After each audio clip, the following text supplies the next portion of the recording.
जोंना मार्चनिफ्रायनो आरम्भ जादों बेबायदि रेलिजों लोगोसे जनजागरण मिथिङा सभाया आरो खोब पजिटिभ गेजेराव जोंना बैसागु आरो ईदखौ लानानै बन्द' जों थादोंमोन एक सप्ताहसो बन्द' थादों बिनि उनाव जों मैयानिफ्राय आरम्भ खालामदोंमोन मैया जौगुवार आरो सिगांखौ खालामबाय जेरै मंगलजरा आरो नेक्स्टआव बुधबार आरो गाबोनहाय जोंना भेरगाव आरो नले सेरफांनि भेरगाव आरो नले सेरफांनि लास्ट रेलि लास्ट मिटिं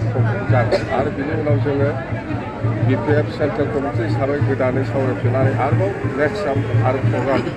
जोङो गार्जेन मिट लानो नांगोन जोंना प्रग्रामा थांबाय थागोन मथथे प्रमद बर'आ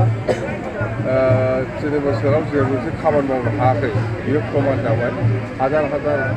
गासिबो जाथि जनगोष्ठीनि मानसिया ओंखारबोदों जेरै प्रमद बर' बुंबाय मुस्लिमबो दं गार' दं राभा दं राजबंसि दं आदिबासि दं बर' दं मथथे पर्बत जरायाव जेसेबां जाथि जनगोष्ठी दं बयबो ओंखारबोजोबदों बेवहायनो प्रमान जे प्रमद बर'आ एबार माने 3 बोसोराव जिर' खामानि मावदों जेबो उन्नति खामानि मावाखै जायनि फलाव दिनै हाजार मानसि हाजार रायजो ओंखारहोनानै जोंनाव गभर्नमेन्ट गैयाबाबो दिनै गोबां श' हाजार मानसिया जोंनि BPF हान्जायाव जइन जादों BPFनिबो AIUFनिबो बा अना बर' माखासे टिम दङ बिसोरबो जइन जादों मथथे जोंहा गभर्नमेन्ट गैया तथापि गभर्नमेन्ट थानाय बादि गोबां मानसिया जोंखौ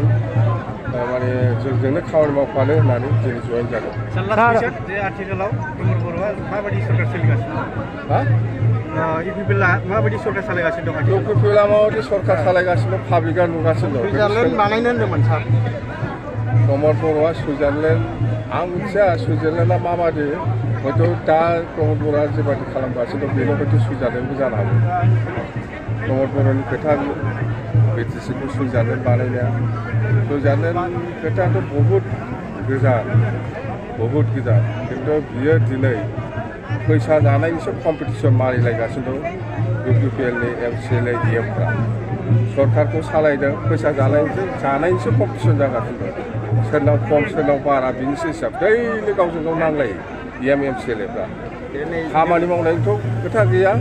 जानायनिसो कम्पिटिसन जानायनिसो नांलायलायगासिनो दं दै